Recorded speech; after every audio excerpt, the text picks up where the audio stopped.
Okey, apakah yang kita perlu lakukan aktiviti pengutipan telur sajian, table age, pemilihan, grading dan penjualan telur sajian dan juga lakukan aktiviti pengutipan telur tetasan.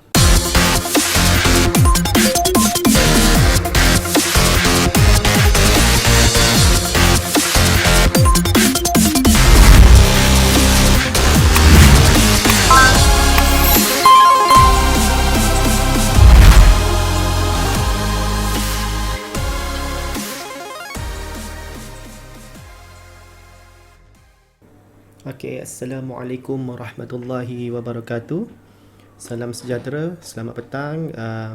Kita berjumpa lagi pada hari ini yang sekian lama kita tidak bersua, di mana saya memberi peluang kepada pairing saya iaitu Cikgu Syazwa untuk sambung topik yang kita pelajari tempoh hari iaitu CO2 di mananya hari ini saya ingin mengajar tentang CO4 iaitu pengendalian telur ayam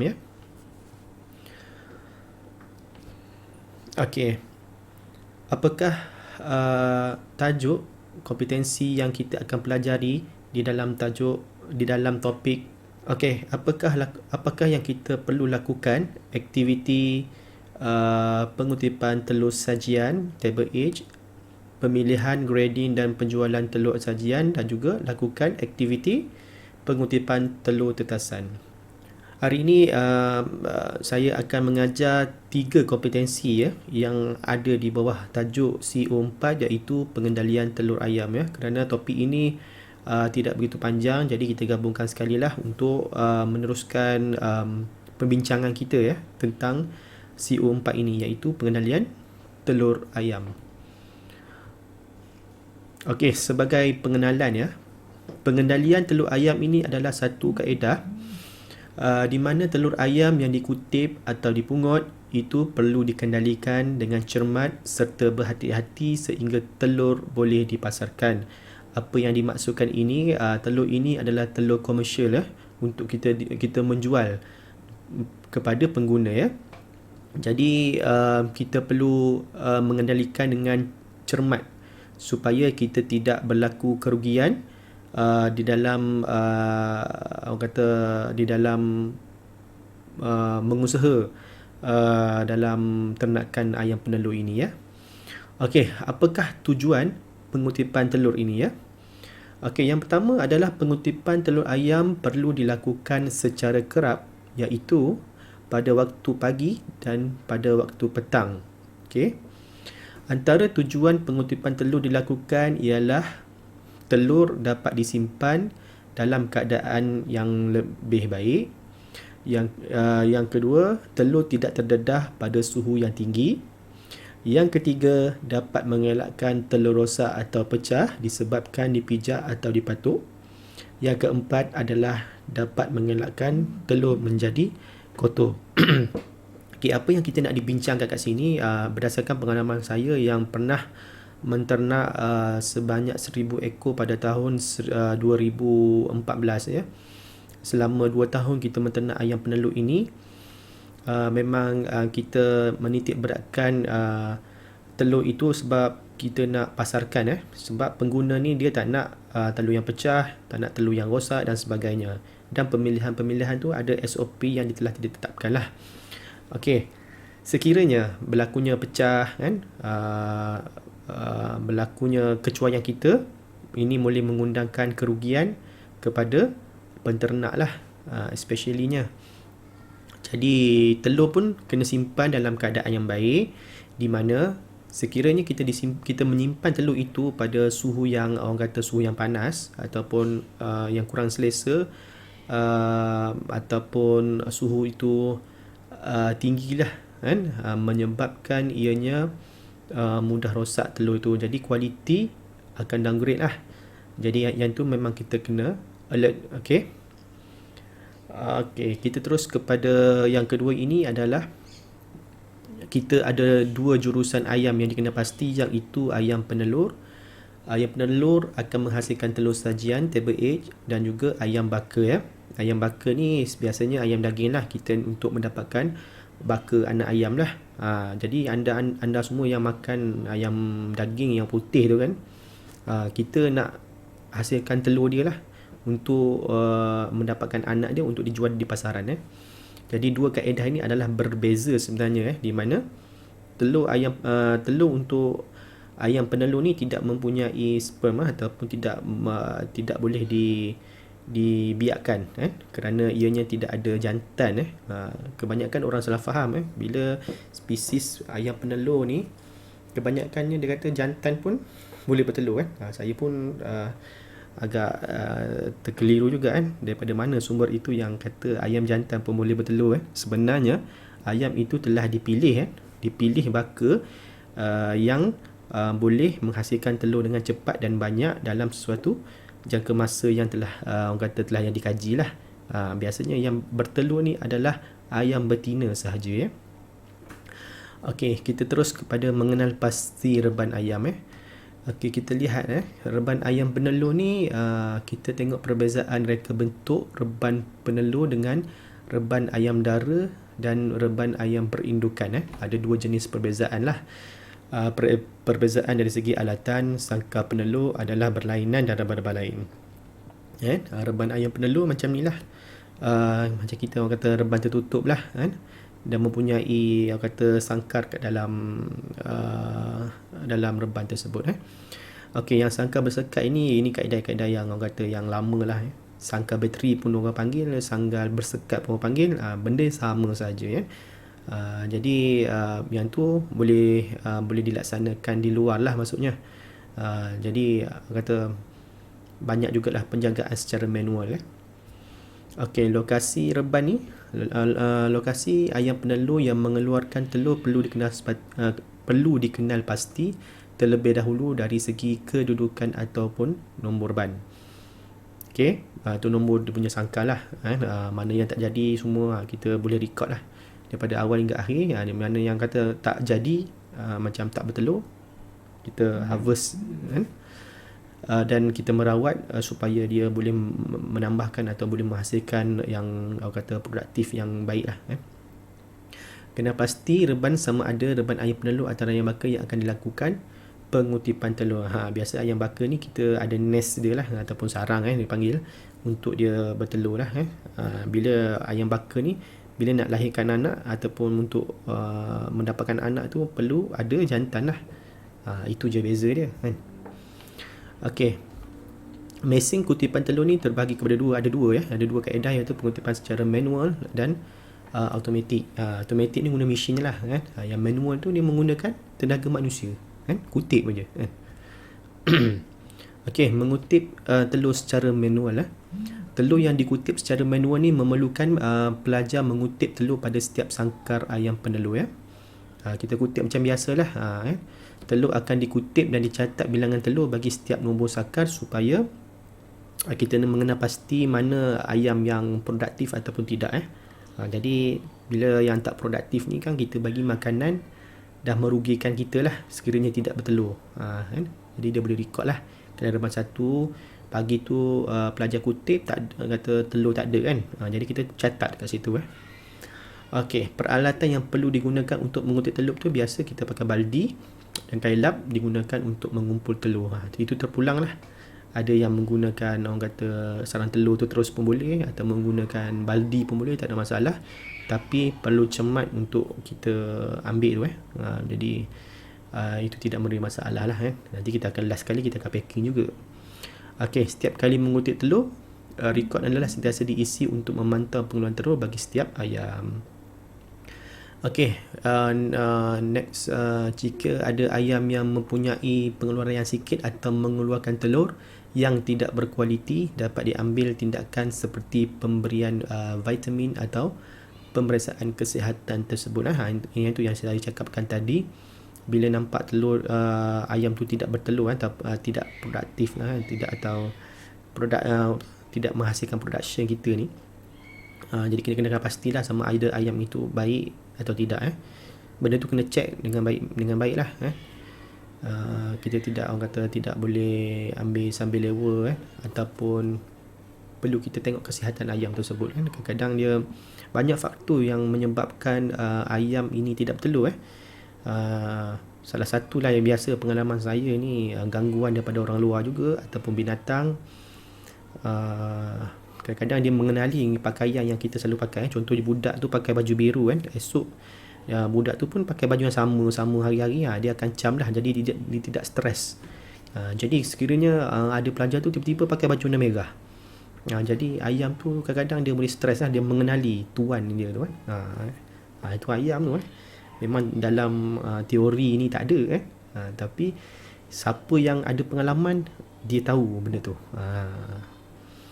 Okey, kutipan secara manual ini juga mengambil masa yang lebih lama dan menggunakan banyak tenaga. Itu biasa reban yang banyak menggunakan secara manual ni pekerja ramailah berbanding yang automatik ni. Automatik semua mesin. Okey, tetapi kutipan secara manual ini dapat mengurangkan kerosakan kepada telur ayam selain dapat memantau keadaan ayam secara langsung. Itu terpulanglah kepada pengusaha sama ada mana yang lebih baik lah, mana yang lebih bagus. Bagi saya kedua-duanya mempunyai pro and con jugalah. Bagi saya automatik lagi senang kita guna tenaga elektrik je untuk membantu kita. Okey, seterusnya ni gambar-gambar ini saya rasa ni daripada KVTI ni pelajar KVTI ni baju biru ni. Telur dikutip secara manual. Mengutip telur secara automatik telur ayam yang dihasilkan akan keluar dari sangkar penelur dan berada di atas tali sawat conveyor belt. Kemudian butang untuk menggerakkan tali sawat ditekan supaya motor tu bergerak, menyebabkan tali sawat tadi tu bergerak ke hadapan, membawa telur ke ruang untuk pengumpulan telur di hadapan mesin pengangkut telur macam di KV kita ni. Kita memang pakai automatik lah kan. Jadi kita tekan je button, akan datang bawa terus kan. Ni gambar-gambarnya lah. Sama juga di KV DLM sama, walaupun sama je di KV DLM dia punya reban sama, dia punya sistem pun sama. Ni sangkar bersekat yang ada dalam reban penuh ni, reban orang kata reban tertutup. Pelajar memantau keadaan ayam penelur pada sangkar bersekat. Telur dibawa oleh conveyor belt to ke bahagian edge collector lah. Yang seterusnya, kendali mesin pengumpulan telur. Bagi kutipan telur menggunakan mesin kutipan telur automatik mesin ini dibina secara built-in bersama sangkar bersekat dan menggunakan tali sawat lah, macam tadi jugalah ayat ni. Telur ayam terkumpul di hadapan mesin pengumpul, dikutip dan disusun atas tray telur. Semasa penyusunan telur di atas tray, pastikan kedudukan telur adalah betul, di mana kedudukan runcing atau kecil di bahagian bawah. Itu memastikan tahap kualiti telur tu berada di tahap yang tinggi lah. Bila telur ni bila terbalik je terus cepat rosak di mana kalau anda rebus telur anda tahu kan, bila rebus telur buka je kulit tu, anda pastikan ada bulatan di atas. Itu bermaksudnya bonjolan yang besar tu ada ruang udara di atas telur tu. Jadi cara penyusunan dia yang kecil tu ada besar kecil yang kecil tu di bawah lah, yang besar tu di atas. Jadi kebiasaannya telur-telur komersial di kedai tu memang dia dah pandai susun sebenarnya mengikut tenaga manusia ataupun tenaga mesin pastikan kebanyakannya tidak terbalik. Kalau terbalik saya tak pasti berapa hari dia akan rosak. Sekiranya telur itu kedudukan yang baik, dijaga dengan baik, dia boleh sampai selama 2 bulan lebih untuk tahap kualiti dia yang baik lah. Terusnya kita pergi kepada telur yang rosak dan tidak menepati piawaian haruslah dibuang kerana hanya telur yang baik dan kelihatan baik dan sempurna sahaja yang boleh dijual. Mengikut Berikut merupakan ciri-ciri telur yang tidak menepati piawaian. Kalau kotor, kotor tu tengok kotor macam mana lah kan. Kadang-kadang najis yang terlekat pada kulit ayam tu adalah penting untuk melindungi kulit ayam, kulit telur ayam tu. Tengok kotor tu macam mana kan. Kalau kotor tu macam terlalu busuk ke ataupun dah pecah sikit, betul dia berbau kan, dia akan jadi kotor juga kulit tu. Tengok retak kita tolak ke tepi. Andai kata masa kita kutip tu ada retak sikit kan, kita boleh makan je telur tu. Orang kata orang yang kutip tu boleh makan lah, tapi tak nak jual memang tak laku lah. Yang ketiga, tidak mendapati bentuk. Kalau bentuk tu selain macam macam telur penyu, tiba-tiba keluar macam telur penyu kan, takkan nak jual kan, memang orang tak nak belilah. Jadi tengok telur tu, standard telur tu. Dari segi saiz dia kan.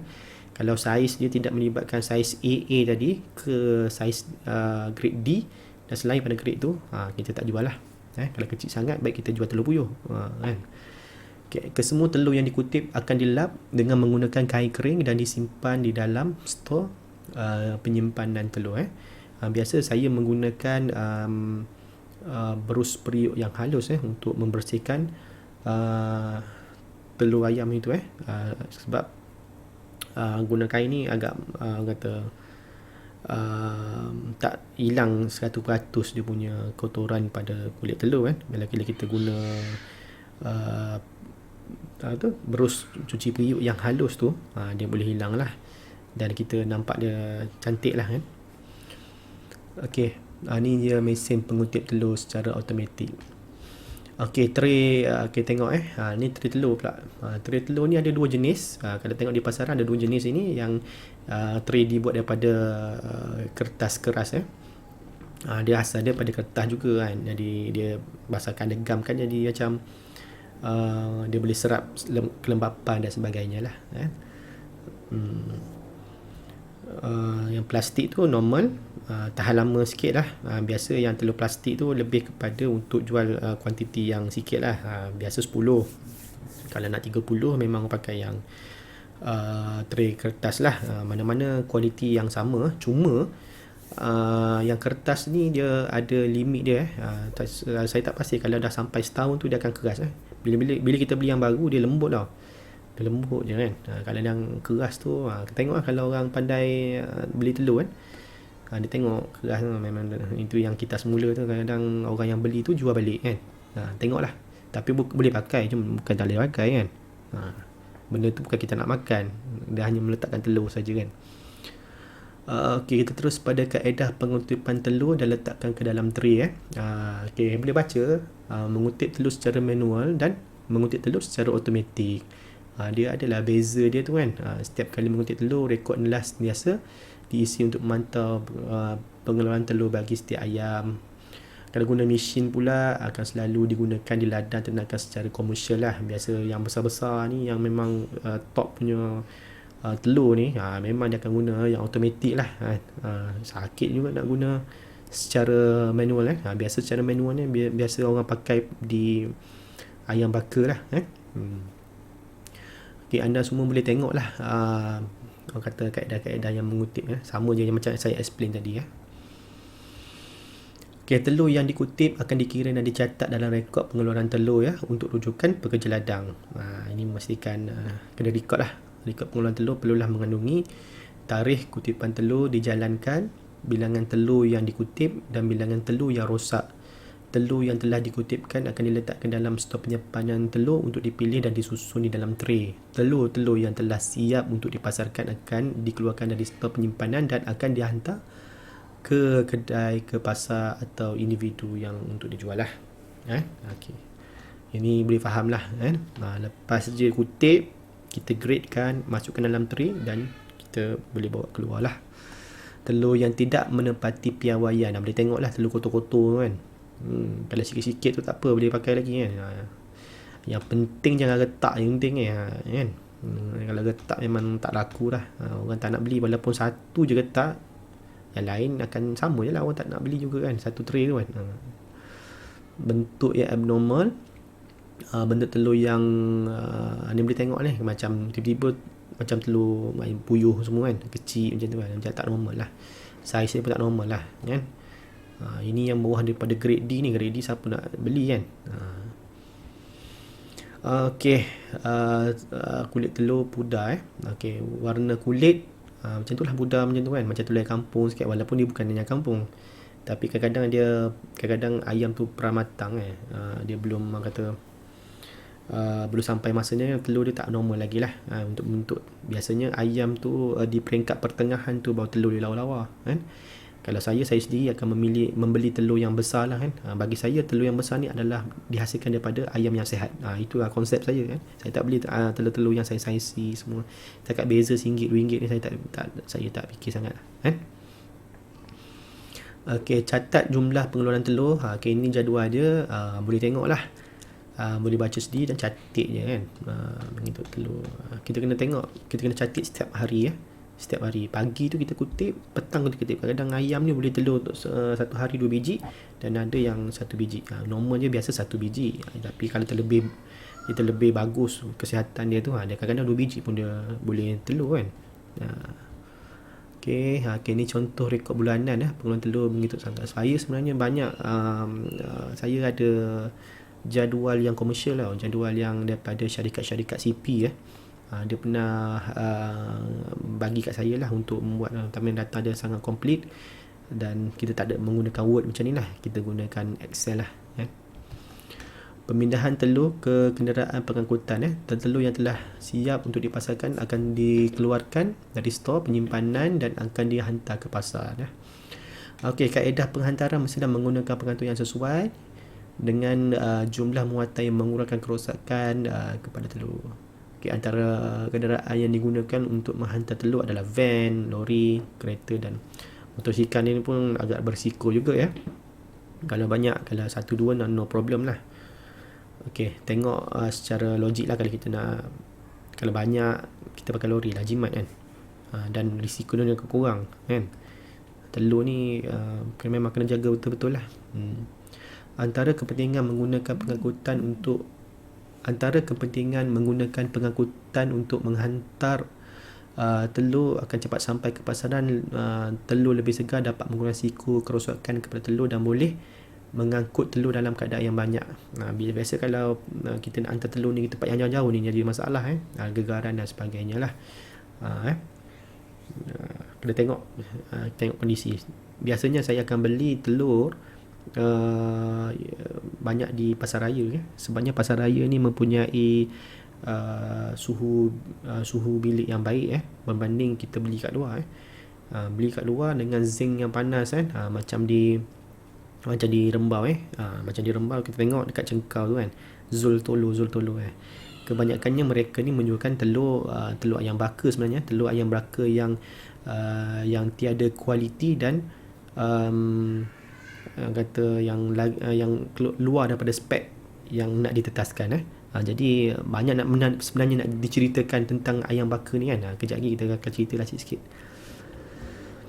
Okey, pindahkan telur ke tempat jualan. Telur yang dimuatkan ke kenderaan akan terus dihantar ke pusat jualan dan dipasarkan mengikut harga pasaran. Okey, pastikan telur tersebut kekal segar untuk terus sampai ke peringkat pengguna.